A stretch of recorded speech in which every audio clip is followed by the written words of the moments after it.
सरकार चाहे कितनी भी कोशिश कर ले, लेकिन जिनके खून में मक्कारी होती है वो देश को चूना लगाने से पीछे नहीं हटते। लेकिन जब ऐसी कंपनियों की पोल खुलती है तो 100 सुनार की एक लुहार की वाली कहावत सही साबित होती है।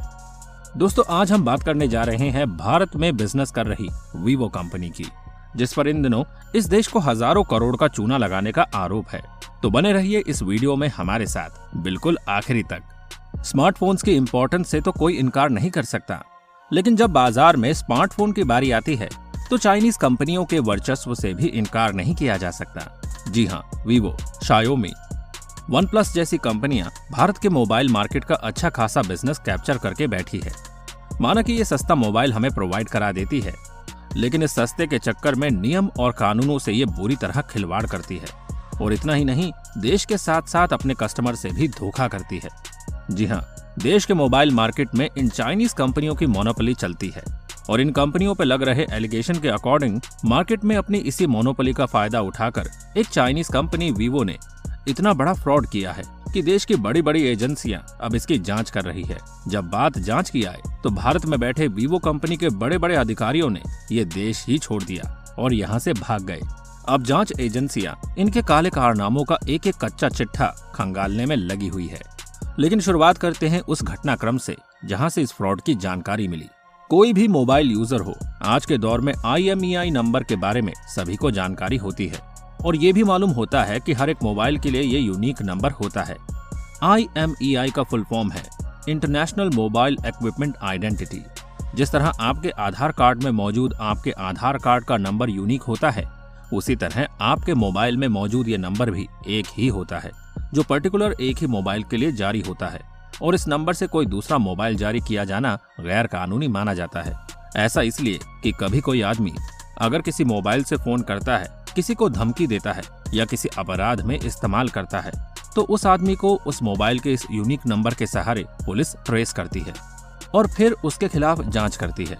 इसी यूनिक नंबर के बेसिस पर मोबाइल की लोकेशन भी ट्रेस होती है और अपराधी के क्राइम लोकेशन पर होने का प्रूफ भी मिलता है।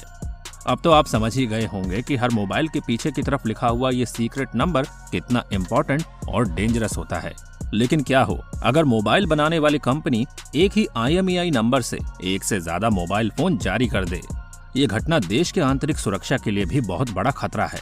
मेरठ के पुलिस थाने में तैनात सब इंस्पेक्टर के पास वीवो कंपनी का मोबाइल था।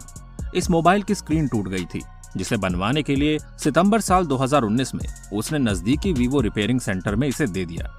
सर्विस सेंटर वालों ने बेहतरीन स्क्रीन, बैटरी रिप्लेस करके उन्हें उनका मोबाइल वापस कर दिया। लेकिन इसके कुछ समय बाद ही मोबाइल में एरर आने लगा। मोबाइल की स्क्रीन में आने वाले इस एरर की जांच की गई।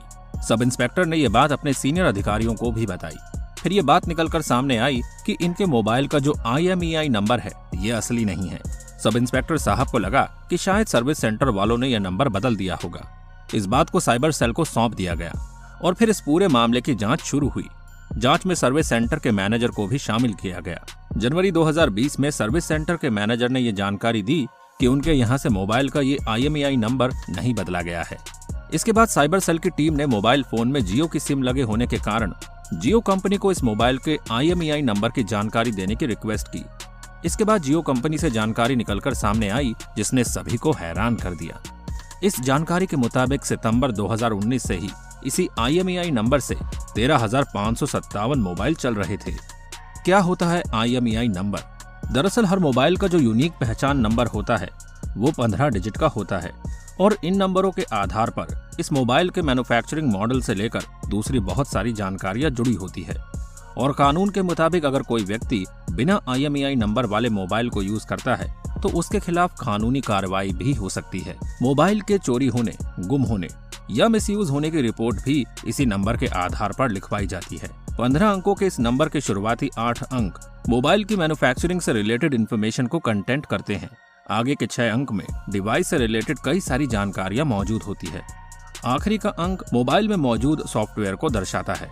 इसका तो साफ साफ ये मतलब हुआ कि अगर एक ही IMEI नंबर के 13,000 से ज्यादा फोन चल रहे हैं तो किसी एक फोन के यूजर ने कोई अपराध किया है तो उसकी जगह उस फोन को ट्रेस करके कोई दूसरा निर्दोष व्यक्ति भी पकड़ा जा सकता है।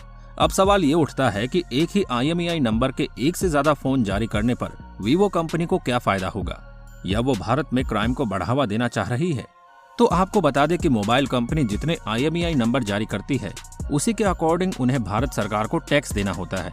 बीते 2 सालों से मार्केट डाउन चल रहा था और वीवो कंपनी का मार्केट भी घाटे में जा रहा था। तब इस कंपनी ने एक ही IMEI नंबर से 13,000 से भी ज्यादा फोन जारी कर दिए। लेकिन गवर्नमेंट की नजर में इसने इस IMEI नंबर का एक ही फोन जारी किया और उसे एक ही मोबाइल फोन की बिक्री का लीगल टैक्स भरना होगा। अब आप अनुमान लगा सकते हैं कि केवल एक IMEI नंबर से इतने सारे फोन जारी करके वीवो ने सरकार से कितने टैक्स की चोरी की होगी। इसी तरीके से अगर और भी नंबरों पर वीवो कंपनी ने एक से ज्यादा मोबाइल फोन जारी किए होंगे तो ये बहुत बड़ा और डेंजरस स्कैम और गेम साबित हो सकता है। लेकिन वीवो कंपनी का फ्रॉड यहीं तक नहीं रुका दोस्तों, बल्कि हाल ही के दिनों में इस कंपनी की मक्कारी का एक और नमूना सामने आया। दरअसल वीवो कंपनी पहले ही सरकार की और जांच एजेंसियों के रडार पर आ चुकी थी। इसीलिए जब उस पर मनी लॉन्ड्रिंग और टैक्स की चोरी का मामला बना तब इस कंपनी के खिलाफ इनकम टैक्स डिपार्टमेंट के साथ साथ कॉर्पोरेट मामलों के मंत्रालय की भी शिकायत सामने आई। दरअसल वीवो कंपनी ने देश से अपने को हुए मुनाफे का आधा मुनाफा फर्जी चाइनीज कंपनियों के माध्यम से चीन भेज दिया और इतनी रकम का यहाँ घाटा दिखा दिया। और ऐसा उसने इसीलिए किया कि उसे अपने बिजनेस से हुए फायदे पर आधा मुनाफा टैक्स के तौर पर सरकार को देना पड़ता। मगर कंपनी की हरकतों पर ईडी की नजर थी जो कि पकड़ में आ गई।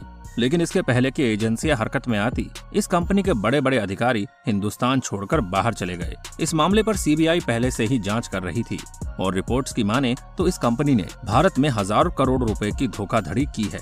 ये चाइनीज कंपनियां भले ही मोबाइल फोन भारत में ही मैन्युफैक्चर कर रही है, लेकिन इसके साथ ही ये हमारे देश की सरकार को लगातार चूना लगा रही है और देश को आर्थिक नुकसान पहुंचा रही है। लेकिन बात केवल आर्थिक नुकसान की नहीं है, यहाँ तो बात देश की सुरक्षा से भी जुड़ी हुई है। एक ही आइडेंटिटी वाले मोबाइल नंबर से अगर एक से ज्यादा मोबाइल जारी होते हैं तो देश की आंतरिक सुरक्षा को भारी खतरा पैदा हो सकता है। दोस्तों, आपको क्या लगता है वीवो कंपनी ने देश के साथ जो धोखा किया है उसका कितना गंभीर असर हो सकता है? इतना ही नहीं, इस कंपनी ने अपने कस्टमर के भरोसे को भी तोड़ा है। आपको क्या लगता है, क्या आगे ये कंपनी हमारे देश में सरवाइव कर पाएगी? क्या सरकार को ऐसी कंपनियों के खिलाफ सख्त से सख्त एक्शन नहीं लेना चाहिए? वीडियो को आपने आखिरी तक देखा, इसके लिए आपका बहुत बहुत शुक्रिया।